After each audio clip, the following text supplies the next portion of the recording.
nandito sa engine room. At nandito ako sa engine control room, which is nakita nyo naman, ang daming control mga biyahe. So kaya tinawag siyang engine control room kasi dito lahat, kinokontrol lahat ng mga machinery, main engine, generators, and etc. Pero hindi ko rin papaliwanag yan kasi magtutur lang tayo dito mga biyahe. So let's go start the tour. Come on, bebe! Okay mga kabiyahe, dito lahat ng mga monitors namin for monitoring the parameters ng mga machineries at pwede rin sila i-control via remote. Punta naman tayo sa likod. Welcome sa steering gear room. Nandito yung hydraulic pump para sa mooring winch sa pupa. Siyempre, yung steering gear mismo na siyang nagdadrive sa rudder. Dito rin naka-store ang mga chemicals at lube oil namin. Freon para sa mga reefer container at aircon. At ang CO2 room, dito makikita ang mga naka-duty na CO2 tank para in case nagka-fire inside the engine room at hindi na kaya ng mga fireman, ay operate na to ni chief engineer para i-release. Take note, mag-aalarma muna ang CO2 alarm sa engine room para makapag-evacuate yung mga tao sa loob kasi ang CO2 ay ini-eliminate nito ang oxygen sa fire triangle. So pag wala ang oxygen, mamamatay ka. Kaya kung gusto mo gulatin si Hepe, Buksan mo lahat yan! joke! Merong remote control ito sa fire room na pwede i-operate. Next, workshop. Ito ang baluarte ni Peter, kaya ingat-ingat sa pagkakalat dito at baka i-welding kanya sa toolboard. Nandito ang lathe machine, welding machine o lahat ng power tools mga kabiyahe.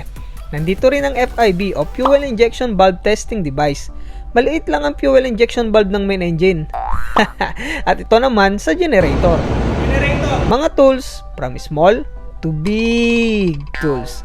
Tapos, nandito na rin ang store room o spare room. Lahat ng spare ng mga machineries ay dito nakalagay. Mag-i-inventory pa pala ako? Tsaka na, mag-tour muna tayo. At paglabas mo naman, nandito ang mga lifting tools. Chain blocks, hooks, shackle, etc. Mga special tools ng main engine, cylinder oil tank, HPU o hydraulic power unit para sa mga naglalakiang remote hydraulic valves. Mini basura ng engine room. Electrical spare parts room. Nandito mga spare naming ilaw, wires, basta lahat ng electrical. Light signal column, tumutunog yan pag may mga alarma. Ipapaliwanag ko sa susunod na mga biyahe. Main engine lube oil storage tank, reefer compressors para sa walk-in refrigerator ni Mayorski. Wow! At ang paborito ng lahat, grease trap. GE lube oil storage tank at syempre paborito after duty. Akyatan na! Accommodation air condition compressor, pala malamig at masarap ang tulog sa kabina. MGO service tank, steam dumping valve controller na kapag sobrang steam production ay babalik lang sa cascade tank. At mga steam distribution valve, may spare room din dito. Dito nagtatago si partner. Service air distribution valve papuntang deck. Ang spare piston, liit lang no? At syempre ang aming main engine Hyundai MAN BMW 10,980 kilowatts. Grabe! Kung ito makina ng traktor mo sa bukid, ewan ko lang kung di iiyak ka sa diesel. At syempre ang aking mga alaga, generators. Tinatawag ko silang Raptors. Wala pa ako pambili eh. At syempre ang pinakamahalaga sa lahat, sa oras na tatawagin ka ng kalikasan. Baba naman tayo makabiyahe. Purifier room. Dito purify ang mga fuel oil at lube oil para swabing kainin ng makina. Nandito na rin ang main engine at GE fuel oil supply unit, fuel oil service at settling tank, special tools para sa purifier, MGO cooler plate type, ang cascade tank o hot well, drain cooler o atmospheric condenser, boiler feed pump, at ang paborito ko dati nung 3AE pa ako kung saan bumabagsak ang mga... Comment mo naman kabiyahe, anong laman nito? Punta naman tayo sa generator mga kabiyahe. Tatlong Ford Raptors ko dito. Generators. Wait, safety round check ko na rin pala to. Check muna ako ng sump tank, baka need nang mag-top up ng lube oil. Oh, di ba? Laki ng mga alaga ko. Kung ganito lang makina ng Wigo ko, di na mahihirapan sa ahon sa bagyo. May mini tool board din ako dito. Main lube oil cooler, air service dryer, emergency air compressor, main air reservoir tank para sa pag-start ng main engine at service air na rin. Main lube oil auto filter, main air compressor, magko-compress ng hangin at i-store to sa air reservoir tank. Fresh water generator, ito yung nagko-convert ng seawater to fresh water. Main engine jacket preheater. Wait, teka, may nakalimutan pala ako. Control panel ng mga air compressors. Okay, tuloy tayo. Central cooler, kung saan yung LT fresh water cooler natin ay pinapalamig ng seawater. Plate type cooler. LT cooling fresh water pump, ballast water treatment plant, main engine exhaust valve spare, At syempre, ang cylinder liner spare. Maliit lang din talaga, no? Akyat tayo sa main engine para kunwari nag-iikot tayo. Turbocharger, turbine side. Oops, mainit. Liit, no? Compressor side. At wait, pahangin lang ako saglit. Mainit eh. Okay, sa bottom naman tayo mga biyahe. ICCPM GPS control panel, switches, paborito ni Hepe palinis, mga bomba o pumps like GS pumps, ballast pumps, cooling si water pump, kapa-kapa, baka may problema, transfer pump para sa DO at HFO. Para sa FO, from storage tank, dadalhin ng transfer pump papuntang settling tank at ang FO purifier ang magdadala sa service tank. Para naman sa DO, from storage, direct na sa service tank. Siguro ibang biyahe na lang yung fuel system natin. Okay, check, baka may nagli-leak, hehe. Lord, please smooth sailing. Masakit sa likod magpalit ng mechanical seal. Sa port side ko pala ang mga FO storage tank. Angle encoder, nasa ilalim na pala ako ng makina mga biyahe. Late ng makina ng barko, no? Crankcase relief valve, check ng mga leaking syempre, flywheel, main lube oil pump, at shop papuntang propeller. Fixed pitch propeller, 5 blades ang barko. Okay mga biyahe, tanong sa akin nung kadete ako, paano ko daw malalaman yung orientation ko sa baba ng makina? Ganito lang mga biyahe, talikod ka sa propeller, yung likod mo ang up, left ang port side ng barko, right ang starboard ng barko, at nakaharap ka ngayon sa flywheel kung saan facing forward ka na. Dito rin pala mga sludge pump at OWS o water separator. Gustong mulit gulatin si Hepe? Operate mo to pag nasa puerto kayo. Paborito ng mga partner ko pang kawil, pero copy-paste lang sila. Turning gear control panel at syempre turning gear motor. Lube oil transfer pump at feed pump ng lube oil purifier. Tara, akyat naman tayo mga kabiyahe. Dito pala yung second floor ng main engine. Under piston kung saan nag-scavenging cleaning at inspection ng mga piston ring. HPS pump, air receiver yung galing sa turbocharger at dumaan sa air cooler at dito dediretso sa air receiver para gamitin sa combustion ng makina. Fire triangle, air plus heat o compression stroke plus fuel is equal to fire or power stroke. Auxiliary blower during starting time nagra-run to para tulong mag-produce ng hangin para sa makina kasi di pa umiikot ang turbocharger that time. Pag nakapag-start na ng makina, mag-auto stop na rin siya pag may enough ng supply ng hangin sa air receiver.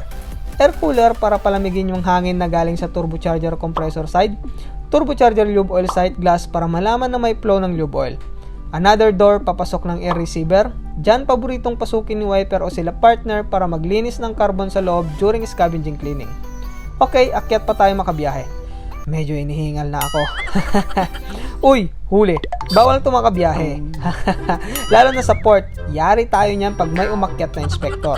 Okay, sabi ko nga sa inyo, meron pa paakyat. Dito ang incinerator namin. Dito sinusunog ang mga basura at sludge o mga waste oil. Pero hindi na ginagamit. Kasi lagi kaming nasa puerto, may naghahakot na ng basura at sludge. Ito ang waste oil tank. Dito pinapainit at pinapaikot ng milling pump ang mga waste oil para mag-evaporate yung mga nahalong tubig para swabe sunugin. Akyat pa tayo mga biyahe. Hello boiler, kumusta ka? Ito pala alaga ko nung 3E ako. Swing type nga lang to. Mas maganda to kaysa vertical type burner na nasa taas. Luto betlog mo dun eh. Pag nagpalit ka ng burner, haba pa. Unlike dito, maiksi lang. Hihihi. Pinoy to, yung isang vertical, pang-apam yun. Punta naman tayo sa fan room. Ito yung humihigop ng hangin sa labas at sinusupply sa loob ng engine room at mga machineries. Naalala nyo kanina sa baba, sa may turbocharger? Galing dito yun. Mga maliliit lang naman na motor fan. Pwede rin to i-reverse, supply at exhaust. Meron din kami sa kabila. Dalawa nga lang dito. Lugi yung port side ah. Diyan lumalabas ang mga hangin na hinihigop ng fan. Galing sa labas at maraming ganyan dito sa engine room. Okay, akyat pa. Diyos ko po Mariosep. Ito ang iniikutan namin every duty. From top to bottom. Nandito yung mga tambutso ng Raptors ko. At syempre, ang main engine at boiler ng tambutso. Composite boiler na kasi to. Economizer na rin siya kung tawagin. Pag umandar ang makina, ang init ng exhaust nito ay siyang magpapakulo ng tubig sa loob ng boiler to create steam. At pag nasa port naman o angkorahe, in short, patay ang makina o mababa ang load, yung main burner ang gagana. Ito naman ang local control panel ng AGCS, Exhaust Gas Cleaning System, o sa iba, tinatawag na scrubber. Ito yung tower niya na nagli-leak. Di bale may aakyat daw na shoreman, under warranty pa kasi to, kaya sila nang mag-aayos. Di ba? Hayahay. Meron pa sa taas mga kabiyahe, kung saan nagtrabaho kami nila Peter, third engineer at partner, dahil nag-plug yung line ng probe filter papuntang gas analyzer. Kaso, tamad na ako umakyat. Naglalaki ang tambutso na yung nandun. Baba na tayo makabiyahe. Uhaw na rin ako. Ito pala yung isa sa dapat i-check pag nag-iikot. Ang water level ng boiler. Meron din naman sa engine control room. Tara, baba na tayo makabiyahe. Sana kahit papano may nalaman kayong kalokohan sa video na to. Pare-pareho lang ang laman ng mga engine room sa barko. May mga nadagdag nga lang na bagong sistema o may nabawas naman. Depende sa type ng barko na masakyan mo o kung gaano to kabago at ka-high-tech. At kalimitan mga posisyon lang ng machineries ang nabago. At syempre, ang brand o maker nito. Siya nga pala, water supply system namin. Ang hydrofor, UV sterilizer, mineralizer at calorifier. Galing, sama-sama yung family. Sa ibang barko kasi, magkakahiwalay sila ng bahay pero tabi-tabi ng posisyon. Water mist para in case of fire, pwedeng i-operate at mag-sprinkle-sprinkle ng water sa mga special area like boiler, purifier, main engine, generator at incinerator. Syempre, drinking fountain station.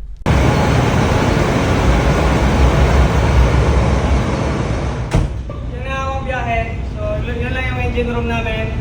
Simpleng tour lang. Pero bawat machinery siguro makagawa tayo ng vlog. Napagod kami mga biyahe. Mainit ngayon, so ikot na rin namin yon. Salamat pala kay partner, nag-video. Pinagpawisan din siya mga kabiyahe. So, see you on my next vlog!